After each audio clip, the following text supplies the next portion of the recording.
Samantala, narito muna ang ating obstetrician gynecologist na si Doc Q para sagutin nga po ang ilang mga usaping pangkalusugan na ipinadala ninyo sa aming FB page. Good morning sa iyo, Doc Q!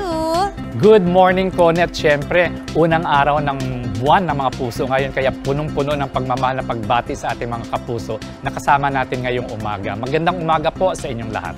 Question number 1, Doc. Ang tanong, isang breastfeeding mom, okay raw bang lagyan ng sunscreen ang kanyang 7-month-old na baby?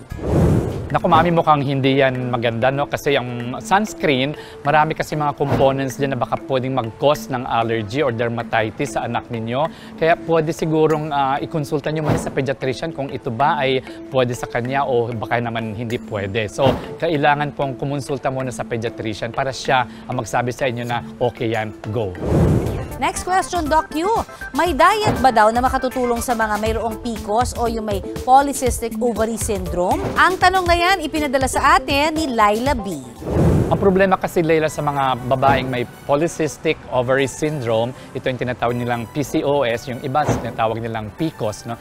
Ay meron silang insulin resistance. Ibig sabihin noon, ang ating katawan ay gumagawa ng insulin, nagpo-produce ng insulin, pero hindi nagagamit ng katawan ang insulin. Kaya yung blood, yung sugar, ay pumupunta lang sa blood at sa mga tissues, lalo na yung fatty tissue. No? So lumalaki at tumataba yung isang babae.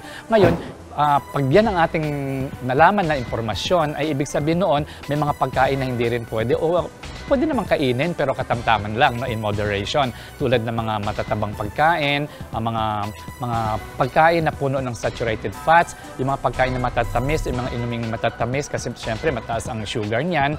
O yun kayo mga pagkain na masyadong oily, no, so dapat i-avoid natin yon.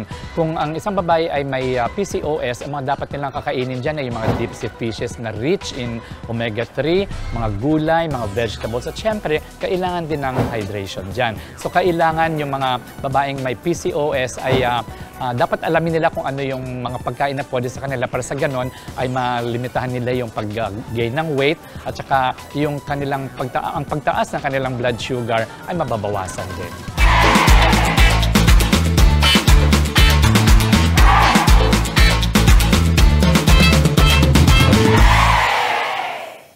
Maraming salamat sa pagtutok sa Pinoy MD. Para po sa iba pang kaalaman tungkol sa ating kalusugan, mag-subscribe na sa GMA Public Affairs YouTube channel. And of course, don't forget to hit the bell button for our latest updates.